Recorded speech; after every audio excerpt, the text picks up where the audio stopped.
बोली लगाई जा रही है, मोटे मोटे इनाम बांटने की बात कही जा रही है। एक कह रहा है कि मेरी मांग पूरी करो, 1 लाख ले जाओ, तो दूसरे ने कहा कोई मेरे मन की कर दे तो 2 लाख रुपए दूंगी। क्या तस्वीर है, क्या नजारा है। सियासत करने के इस तरीके को देखकर खुद सियासत ही सहम जाए। कह दे कि कश्मीर से लेकर कन्याकुमारी तक देखा, लेकिन हिंदुस्तान के दिल कहलाने वाले मध्य प्रदेश जैसी सियासत कहीं नहीं देखी, जहां सियासतमंद इनाम लगा रहे हैं अपनी मांगों को पूरा करने के लिए। इनाम की इस सियासत की शुरुआत की भाजपा प्रवक्ता विजेंद्र सिंह सिसोदिया ने, जिन्होंने बाकायदा एक प्रेस नोट जारी करके ये इनाम का ऐलान कर दिया कि जो भी कांग्रेस उपाध्यक्ष राहुल गांधी के विदेश दौरों की सही जानकारी देगा उसे 1 लाख रुपए का इनाम दिया जाएगा। यकीनन कोई छोटा मोटा हमला नहीं था ये कांग्रेस की युवराज के ऊपर। सोचा था कि इस पर कांग्रेसी खेमे से करारा जवाब आएगा, लेकिन मामले में जब कांग्रेस का पक्ष जाना गया तो वो इस मामले में नहले पर दहला साबित हुई और पार्टी की प्रदेश प्रवक्ता दीप्ति सिंह ने ऐलान कर दिया कि अगर कोई प्रधानमंत्री नरेंद्र मोदी की असली डिग्रियां दिखा दे तो उसे दिया जाएगा 2 लाख रुपए का इनाम। राहुल गांधी जी अभी विदेश गए हैं। विदेश में ये कहाँ गए हैं ये पता जो बताएगा उसको मैं अपने पास से व्यक्तिगत रूप में 1 लाख रुपए दूंगा, क्योंकि पिछली बार भी गए थे और थाईलैंड वाईलैंड जाने कौन कौन से देश घूम के आए। कहते हैं बड़ी एनर्जी आ गई और एक आध महीना उछल कूद भी की उन्होंने, फिर डिस्चार्ज हो गए। तो आखिरकार वो क्या चार्ज करके आते हैं, क्या पी के आते हैं, क्या खा के आते हैं, किसके साथ समय गुजारते हैं, ये विषय सोचने का, चिंता का विषय है। और यहाँ के उनकी डिस्चार्ज क्यों हो जाते हैं, फिर चार्ज होने क्यों जाते हैं। तो मैंने कहा कि ये पता बताओ कि कहाँ जाते हैं, कैसे चार्ज होते हैं, क्या सीख के आते हैं। ये जानकारी जो देगा उसको मैं 1 लाख रुपए इनाम दूंगा। देखिए, जिस तरीके से भाजपा के प्रवक्ता ब्रजेंद्र सिंह जी ने कल जब ये बात कही कि राहुल गांधी जी की जो जानकारी देगा वो उसे 1 लाख रुपए का इनाम दिया जाए, मैंने कल ट्वीट जो किया उसमें कहा कि 2 लाख रुपए, भाई वो जेन्युइन बात है कि अगर आईटीआई लगाई है और दिल्ली यूनिवर्सिटी ने उसे रद्द किया है और कह रहा है कि हमारे पास कोई इन्फॉर्मेशन नहीं है, तो मैंने ये कहा कि भारतीय जनता पार्टी का कोई भी कार्यकर्ता, छोटे से लेके बड़े तक या बड़े नेता, नरेंद्र मोदी जी की डिग्री के सही दस्तावेज लेके यहाँ फोटोकॉपी लेके आएंगे और 2 लाख रुपए मुझसे ले जाएं। बात भले ही मध्य प्रदेश से उठी हो, लेकिन जुड़ी है दिल्ली की सियासत से। हिंदुस्तान की सियासत के 2 प्रमुख इसका केंद्र हैं। ऐसे में लाजमी है कि ये मुद्दा तूल पकड़े। देखना ये भी दिलचस्प होगा कि आने वाले वक्त में इनाम की ये सियासत क्या रंग लाती है। IND 24 के लिए भोपाल से सुनील श्रीवास्तव की रिपोर्ट।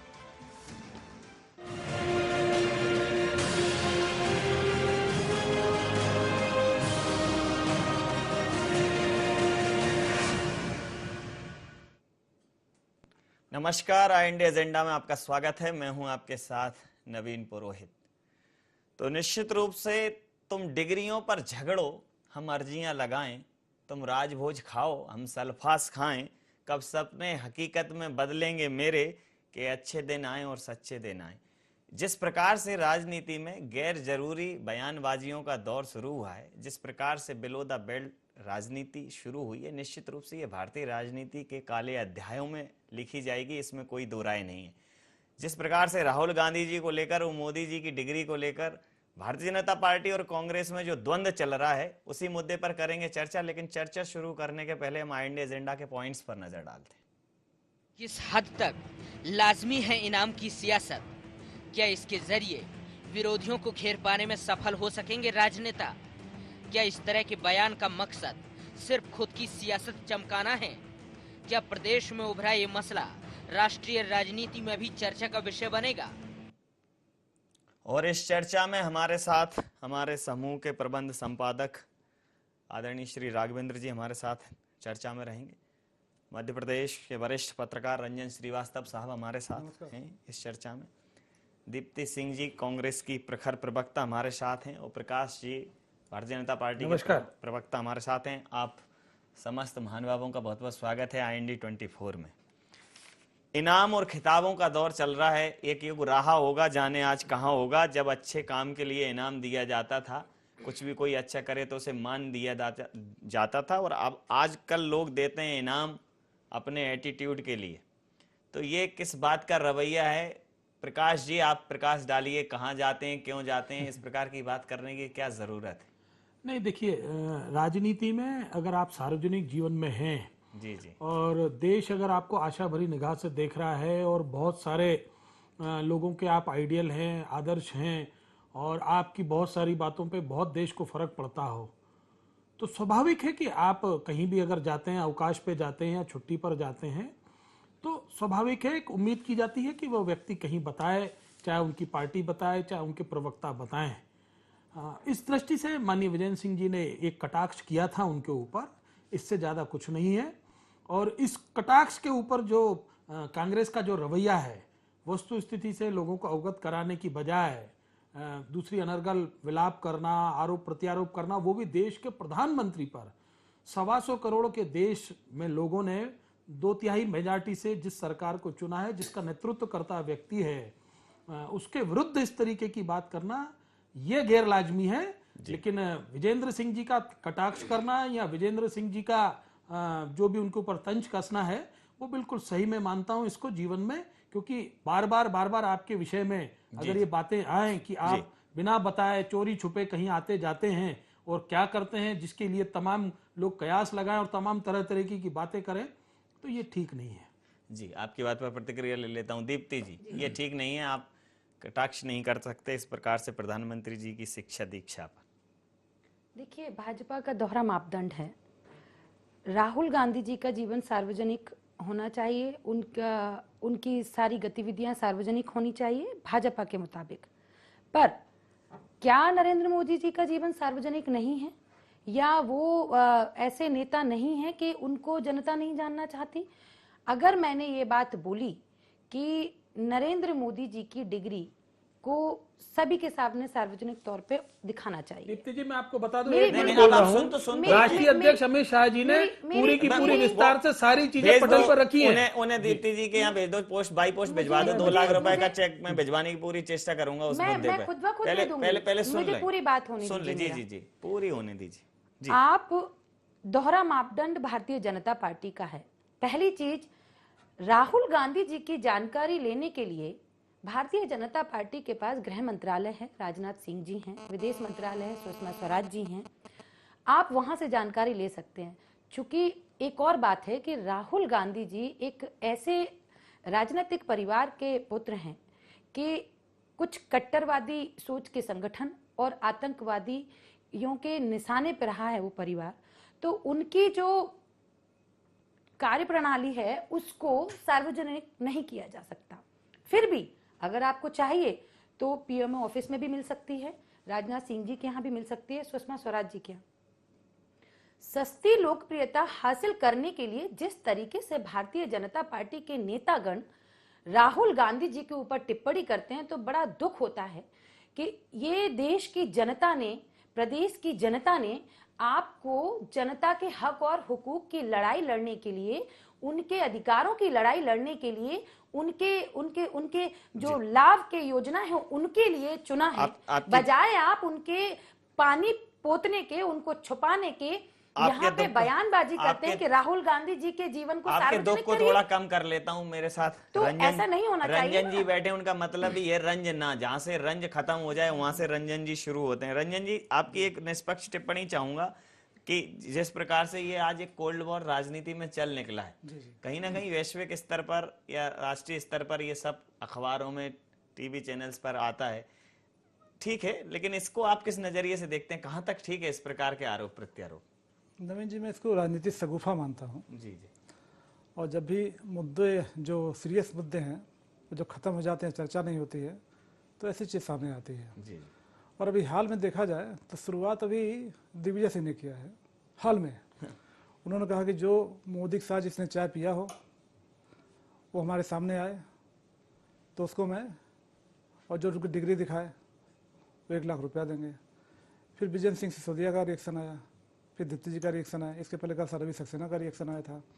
तो जो एक्शन रिएक्शन है ये भी बढ़ता जा रहा होता, अभी आगे और बढ़ा है, एक दो कुछ और भी। लेकिन वो डिग्रियां देख रहे हैं, वो अर्जियां नहीं देख रहे हैं, जिनके चक्कर में 2000 से ज्यादा किसान यहाँ आत्महत्या कर चुके हैं। देखिए, सतना में अभी नवीन जी करीब 5-6 बच्चे 1 हफ्ते के अंदर कुपोषण से मरे हैं, अभी कुछ दिन पहले की बात है। बड़वानी का बहुत दिन नहीं हुआ, कई 40 से ऊपर जिनकी आंख चली गई क्योंकि ऑपरेशन थिएटर इन्फेक्टेड था। किसानों का डेली आत्महत्या की खबर आ रही है। तो मध्य प्रदेश में ऐसी बहुत सी निगेटिव न्यूज़ है जो कि मध्य प्रदेश गर्मियों के हिसाब से ठीक नहीं है, लेकिन उस पर चर्चा नहीं हो रही है। दुर्भाग्य है कि ऐसी शगुफेबाजी से पब्लिसिटी मिलती है और मीडिया का भी अटेंशन आता है। तो मैं इसको बहुत गंभीरता से नहीं लेता। अगर मान लीजिए विजय सिंह सिसोदिया जो बयान दिया, कांग्रेस रिएक्ट नहीं करती तो शायद इतना नहीं बढ़ता। जी तो एक्शन का रिएक्शन है, जब एक्शन का रिएक्शन होगा फिर एक्शन का एक्शन होगा, फिर एक्शन का रिएक्शन होगा, बहुत तो सही मामले बात बढ़ते कही। जाएंगे। राघवेंद्र साहब, जिस प्रकार से रंजन जी ने कहा कि एक अनावश्यक मुद्दे पर दो महत्वपूर्ण पार्टियां उलझ रही हैं, जनहित के मुद्दे पर ना कांग्रेस बात कर रही है, हकूक तो एक तरफ हो गया, ठीक बात। अब तो इस पे हो रहा है कि जहां भी जाते हैं वहीं चले आते हो, क्यों नहीं अपना शेड्यूल बताते हो। और भारतीय जनता पार्टी से कांग्रेस पूछ रही है ये तो बताओ कि तुम पूछने वाले कौन हो। तो ये बड़ा ये आपने बिल्कुल ठीक कहा। रंजन जी जो बात कर रहे थे मैं उससे बहुत कुछ सहमत हूँ। दरअसल राजनीति में जब गंभीरता खत्म होती है तब इस तरह की बात आती है, और मीडिया में हम इस मुद्दे को आज जानबूझकर लेकर आए हैं, हमारे चैनल पर इसलिए लेकर आए ताकि या तो ये चीज़ थोड़ी सी गंभीरता में आए और राजनेता या जो जिम्मेदार पार्टियां हैं वो कम से कम अपने व्यवहार को, अपनी वाणी को, अपने वक्तव्य को थोड़ा सा मर्यादित करें। निश्चित रूप से राहुल गांधी कहाँ जा रहे हैं इसका कोई मतलब पूछे जाने का नहीं होता है, क्योंकि हर आदमी की अपनी निजी जिंदगी होती है, और आज से नहीं सालों से वर्षों से राजनीति में भी निजी जिंदगी का लोग बड़ा वो रखते हैं, मान रखते हैं। मामला अटल बिहारी वाजपेयी जी का हो, नेहरू जी का हो, इंदिरा जी का हो या मोदी जी का भी हो, कभी इस तरह की बातों लोग निजी माने कभी भी उनके बेडरूम में नहीं गए, कभी उनकी निजी जिंदगी में दखल नहीं दिया। इस चर्चा का उद्देश्य ये है कि या तो इस तरह की राजनीति पर विराम लगना चाहिए या फिर इस तरह की राजनीति इतनी मचाई जानी चाहिए ताकि जनता इस पर ऐतराज करे और कहे कि हमको ऐसी पार्टियां और नेता नहीं चाहिए। एक बात। मैं दूसरी बात बहुत संक्षेप में कहना चाहूँगा कि दोनों पार्टियां जिम्मेदार हैं, दीप्ति जी भी जिम्मेदार हैं और उनको अपने लीडर के बचाव में आना चाहिए, बेशक आना चाहिए, लेकिन ज़रूर ये देखना चाहिए कि आखिर हम बचाव में जहाँ जा रहे हैं उस कीचड़ पर पत्थर मारेंगे तो वो सब पर आएगा।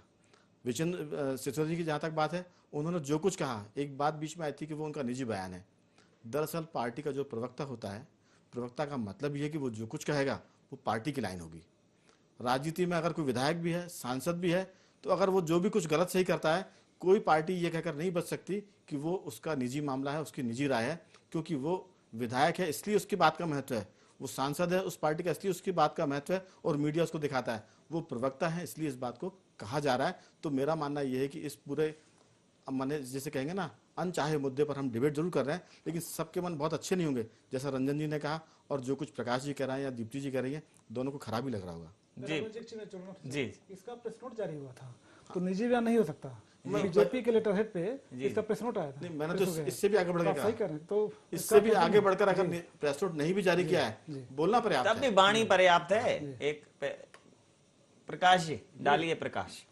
नहीं देखिए, मैं माननीय राघवेंद्र सिंह जी ने कहा चाहे रंजन जी ने कहा कि जो भी व्यक्ति अगर सार्वजनिक जीवन में है और अगर कोई उसके फॉलोअर्स हैं, उसके कोई एडमायरर हैं, उन सब के जीवन में, चाहे आपने अटल जी का नाम लिया, अटल जी अगर छुट्टी पे जाते थे तो बकायदा बताते थे कि मैं इस स्थान पर नहीं, जा रहा अटल हूं। जी का नाम मैंने इसलिए लिया, कोई निजी वजह से नहीं लिया, जिस मैंने किसी कहा भी- कि देखिए, हर भारतीय आदमी एक जनता दूसरे का मान पार्टी- रखता था। नहीं, लेकिन राघवेंद्र एक टेक्निकल बात बताई ना दीप्ति जी ने, जिस आदमी को एनएसजी सुरक्षा मिली हुई है जेड श्रेणी की, ये बातें वो अटल जी को भी मिली हुई थी, तमाम ऐसे लोगों को मिली हुई है, बकायदा उनका स्थान पता चलता। सब आएंगे। प्रधानमंत्री से ज्यादा असुरक्षित कोई व्यक्ति रहता है क्या इस देश में? उनकी सुरक्षा कितनी स्ट्रांग रहती है? या जिसको पास एसपीजी सुरक्षा है, जैसे सबको पता है, उसके बाद आप चोरी छुपे लुके छुपे जा रहे हैं, ये ऐसा नहीं होता है। और जो भी एक्सीडेंट हुए हैं वो सब हिंदुस्तान में ही हुए हैं, विदेशों में तो और सिक्योरिटी होती है। आज 67 सालों से जो सिक्योरिटी हिंदुस्तान में होना चाहिए थी वो आज भी की स्थिति में भी नहीं हो पा रही है। इसके लिए ये कह देना कि उसके कारण से यहाँ अगर आप भीड़ में चले जा रहे हैं जहां पर तमाम खतरा है और आज ऐसे स्थान पर जा रहे हैं जिसको चलिए बताना नहीं एक चाहते। प्रश्न जो है वो ये पूछ रहे हैं क्या, जो राघवेंद्र जी ने उठाया कि भूमि अधिग्रहण बिल पे राहुल गांधी बात करें आप रिएक्ट करो, वो आपकी नीति रीतियों पर बात करें आप रिएक्ट करो, लेकिन किसी की निजी जिंदगी में मतलब आप क्या चाहते नहीं क्या? नवीन जी, नहीं होती निजी इसमें एक जिंदगी। चीज- राजनेताओं की कोई निजी जिंदगी नहीं होती है। प्रकाश जी- राजनेता जी, अगर ये आप- घोषित करके जाए कि मैं छुट्टी पर जा रहा हूं, तब उस बात पे कोई रिएक्ट नहीं करता। अगर बिना कोई बताए कि मैं कहाँ जा रहा हूं, किसी का कोई हवाला ही नहीं है, कोई हिला ही नहीं है, कोई हवाला ही नहीं है, कोई प्रेस नोट नहीं है, या किसी कोई प्रवक्ता कुछ बताई। उनके प्रवक्ता कहें राहुल गांधी 1 महीने की 15 दिन के अवकाश पे जा रहे हैं, किसी को नहीं मालूम है। उस परिप्रेक्ष्य में तंज कसना एक राजनीतिक दल के प्रवक्ता का काम है, और उन्होंने कहा, इसमें कहीं कुछ गलत नहीं है। ओके, आप भी कहिए ऐसा ही कुछ। जी दीप्ति जी, उन्होंने तंज किया, चलो समझ में आता था कि वो उनका काम है इस प्रकार की वार्तालाप करना, वो इस प्रकार की बात करते हैं, इस बात का आप दावा करती थी, लेकिन आपने भी रिएक्शन में जो है वही कर दिया जो वो करते थे। बिल्कुल, जैसे के साथ तैसा ही करना पड़ेगा, क्योंकि ये भारतीय जनता पार्टी है। मैं आपको पहले भी कह चुकी, तो जैसे के साथ तैसा उसकी उस चीज में करो जिससे जनता को फायदा हो, जीत में करो। सुनिए, वो 240 जीतते हैं, आप 24 मेरी जीतो। मेरी बात सुनिए। आज हमने जो प्रेस नोट जारी किया और उसमें स्पष्ट तौर पे मैंने कहा, महिला सुरक्षा को लेके, यहाँ पे बिगड़ती कानून व्यवस्था को लेके, किसानों की आत्महत्या को लेके, बढ़ती महंगाई को लेके, तमाम सारी जो मुद्दे हैं उनसे ध्यान भटकाने के लिए यहाँ पे ऐसी बयानबाजी की जाती है, और सस्ती जो बयानबाजी है वो की जाती है भारतीय जनता पार्टी द्वारा। आप मुझे एक बात बताइए, राहुल गांधी जी क्यों अपनी जो उनकी जो उनका रूटीन वर्क है वो क्यों सार्वजनिक करें? पहली बात, क्योंकि यहाँ पे अभिव्यक्ति की स्वतंत्रता की बात आती है, एक बात। दूसरी बात, मेरे भाई को शायद मालूम नहीं है कि राहुल गांधी जी जब छुट्टी पे जा रहे थे तो उससे पहले उन्होंने एक ट्वीट भी किया था कि मैं बाहर जा रहा हूं। और सबसे बड़ी बात ये आती है कि भारतीय जनता पार्टी के नेता बताते हैं छुट्टी पे जाते हैं या नहीं जाते, इससे जनता को क्या लेना देना? कांग्रेस पार्टी ने कभी इस बात को मुद्दा बनाया? नहीं बनाया। कांग्रेस पार्टी जब भी जनता के हक की बात करती है तो ये कहते हैं कि विपक्ष का काम है आरोप प्रत्यारोप करना। नहीं, ये लेकिन तो वो एक शगुफा छोड़ते हैं, आप उसी में तो उलझ जाते हैं। देखिए, बात उसकी नहीं है, बात ये है आपको कि पूछना चाहिए, आपको इनाम देना चाहिए था कि व्यापम घोटाले के आरोपियों के नाम मैंने लिखा है इतने महत्वपूर्ण मुद्दों पे आपने, मैंने अपने प्रेस नोट में कहा है कि व्यापम घोटाले पे ध्यान भटकाने के लिए, किसानों की आत्महत्या पे ध्यान भटकाने के लिए, देश में नंबर 1 है मध्य प्रदेश महिला अत्याचार के मामले में, उस पे तमाम सारे ऐसे कुपोषण के मामले इनाम में जारी करना चाहिए था। आपने इनाम गलत चीज पे जारी कर दिया। मैंने ये कहा, उसके बाद ये भी कहा मैंने कि बजाय राहुल गांधी पे इनाम घोषित करने के, इनको, मैंने ये कहा कि इनको इनाम घोषित करना चाहिए था मोदी जी की डिग्री पे, जो किसी को जानकारी नहीं है, और अगर किसी को जानकारी है वो ला सकता है तो मैं दूंगी उसको 2 लाख रुपए। मैंने ये कहा, और मैंने अपने ट्वीट में ये भी लिखा है कि लोगों का ध्यान भटकाने के लिए ऐसे मुद्दों पे आपकी बात पर प्रतिक्रिया देता हूं। रंजन जी, जो आपने कहा था वही साबित हो रहा है कि देश के मूल मुद्दों से, महंगाई, बेरोजगारी, इन सारे मूल मुद्दों से ध्यान भटकाने का अच्छा तरीका यह है कि कोई ना कोई ऐसा सिगुफा इस देश में छोड़ दो जिस पे इतना बहस हो जाए, जो बड़ी बड़ी पार्टियां वो इसमें इतनी मशगूल हो जाएं कि उन्हें पता ही नहीं है कि किस मुद्दे पे बात करनी थी। ऐसे ऐसे मुद्दों पर इनाम घोषित हो गया कि मतलब ही नहीं है। कई योग्य प्रतिभाएं इस देश से पलायन कर जाती हैं, बेचारों को इनाम और सम्मान नहीं मिलता। तो आपको क्या लगता है कि सिगुफे की राजनीति से कहीं ना कहीं विपक्ष भी जो है प्रभावित हो रहा है और ये चल निकला है आजकल? नहीं, तो मुझे एक चीज और लगता है नवीन जी कि ये जो विजय सिंह सिसोदिया है, उनका बैकग्राउंड देखें आप, फिलहाल इस साइडलाइन पार्टी में है। जी। तो बयान ऐसे नेता से आया है जो मेन स्ट्रीम में नहीं है। जी। अभी जो बीजेपी, स्टेट बीजेपी है, इसमें अभी सुभाष भगत आए हैं जो जनरल सेक्रेटरी हैं, तो एक ट्रांजिशन पीरियड है, उनका भी कंट्रोल नहीं है। तो मुझे लगता नहीं कि बयान सोच समझ के कुछ लोगों ने बैठ के तैयार किया हो। और जो विजय सिसोदिया का जो अपना नेचर है वो अक्सर ऐसे बयान दे देते हैं, ठीक है। उसमें जैसे आपने बताया कांग्रेस फंस गई, ठीक है ना, इन्होंने कल 2 लाख कहा, तो एक बयान सीरियस बयान नहीं है, नंबर 1। तो जब सीरियस बयान नहीं था और कांग्रेस को पता था ये विजय सिसोदिया बयान है, तो उसको बहुत ज्यादा रिएक्ट नहीं करना था। जैसे कल भी जो बयान आया है वो बड़ा नापातोला था, और एक उसमें कोई वायलेंस या वैसा एग्रेशन नहीं था, तो बात खत्म हो गई थी। लेकिन फिर बिजली जी बढ़ा दिया 2 लाख रुपए, फिर वहाँ से बीजेपी 4 लाख रुपए लेके आएगा, तो बात बढ़ती जाएगी। लेकिन फिर वही होगा कि जो दीप्ति जी जो कह रही थी कि यहाँ पे किसानों का मुद्दा है, जो आत्महत्या का मुद्दा है, अभी रेप की लगातार घटनाएं हो रही हैं। आज भी एक रेप की घटना हुई है, एक लड़की जो अपनी सिस्टर की देखभाल कर रही थी, सिस्टर रेप विक्टिम है, उस लड़की का रेप हो गया, हॉस्पिटल में रेप हुआ। कितनी बड़ी घटना है। तो इस पे बहस नहीं होती, इस पे कोई पॉलिटिकल पार्टी नहीं आती, इस पे जैसा आपने कहा इनाम घोषित नहीं होता। तो बड़ा दुर्भाग्यपूर्ण है कि हम छोटे छोटे बातों पे नेता आप सामने आते हैं और लेकर फिर अब ये बढ़ता जाएगा, मुझे लगता नहीं कि रुकेगा। जी, राघवेंद्र साहब, आपकी प्रतिक्रिया, अंतिम देखिए, प्रतिक्रिया चाहूंगा। हमने शुरुआत में ही कहा था जी। कि हमारा उद्देश्य ये है कि इस तरह की चीज़ों पर एक 100 मोटो पार्टियां अपने आप में सेल्फ डिसिप्लिन लेकर आएं। उसके लिए मीडिया को उनको समझाइश तो सलाह नहीं दे रहा है, लेकिन मैं एक छोटी सी घटना बताना चाहता हूँ। एक पुराना किस्सा सब लोग जानते देहाती, कि जब दो धोबियों के बीच में झगड़ा हो रहा था तो उसको बचाने के मामले में ईश्वर आने वाले थे, भगवान खुद आने वाले थे, क्योंकि एक धोबी भगवान का भक्त था और दूसरा उसको तंग कर रहा था। तो जब भगवान वहां आते उसके पहले दूसरे धोबी का धैर्य टूटा और उसने उठा के शुरू हो गया उसको मारना पीटना। तो संक्षेप में यह कि जब दोनों धोबी लड़ने लगे आपस में, तो भगवान ने कहा कि अब तो ये आपस में खुद ही फैसला कर रहे हैं। तो इस लोकतंत्र में जो भगवान है वो जनता है। अगर जनता को आप ध्यान में रखकर कोई काम करेंगे तो वो बचाने आएगी आपको। अगर आप धोबी की तरह, धोबी तो एक प्रतीक है, संकेत है, उसमें बुरा मत मानिए, वो तो उदाहरण है, पुरानी कथा है, इसलिए उसमें अगर आप दोनों अगर भाजपा ने वो किया है, बदले में आपने 2 लाख रुपए दे दिए, तो धोबी जो दोनों एक जैसे इकट्ठे हो गए। अब जो जनता है वो बजाय आपके साथ आने के वो तमाशा देख रही है और तालियां बजा रही है। मीडिया भी चूंकि उसी का पार्ट है, तो हम ताली तो नहीं बजा रहे हैं, लेकिन ये बताने की कोशिश कर रहे हैं कि कृपया इस गंभीर मामलों में इस तरह के हल्के तंजे ना कसे जाए, एक दूसरे को 1 लाख और 2 लाख से ना तोला जाए, क्योंकि दोनों पार्टियां राष्ट्रीय स्तर की है। कांग्रेस का तो ये रहा ही नहीं तरीका कि वो कांटे के बदले कांटा बोए, वो तो अहिंसावादी पार्टी है। आपने कहा कि जस को तस, तो जस के तस में वो होना था जो रंजन जी ने कहा कि एक लड़की के साथ बलात्कार हुआ है, आपको उस मुद्दे पर लड़ना चाहिए था। जी, हो सकता है कि आप लड़ाई कर रहे हैं। आपने बिल्कुल ठीक कहा। समय सीमा के चलते मैं ये चर्चा यहाँ समाप्त करूंगा। आप समस्त महानुभावों का बहुत बहुत धन्यवाद, बहुत बहुत आभार। और आप 2 वरिष्ठ लोगों के तजुर्बे से मैं ये बता दूं कि इस चर्चा का ये तजुर्बा है, इसे सबको बता देना। हिदायत से तो अच्छा है किसी को मशवरा देना। और जले कुछ भी अगर अपना बड़ी तकलीफ होती है, बड़ा आसान होता है किसी का घर जला देना, और अच्छा है जनता के मुद्दों को संसद में सुलझाओ। जनता की आदत है सरकारें गिरा देना। सुपड़ा साफ हो जाएगा पार्टियां अगर नहीं समझी, क्योंकि जनता को समझ आ गया है कि हम इनको वोट देते हैं इसके लिए कि हमारे मुद्दों की बात करें। नाहक बात, निजी जीवन की बात, फालतू बकवास सुनने की आदत अब भारत की जनता को नहीं है। जनता जाग चुकी है, हमारे राजनेताओं को जागना चाहिए। IND एजेंडा में इतना ही। आप बने रहिए IND 24 के साथ और देखते रहिए IND 24। नमस्कार।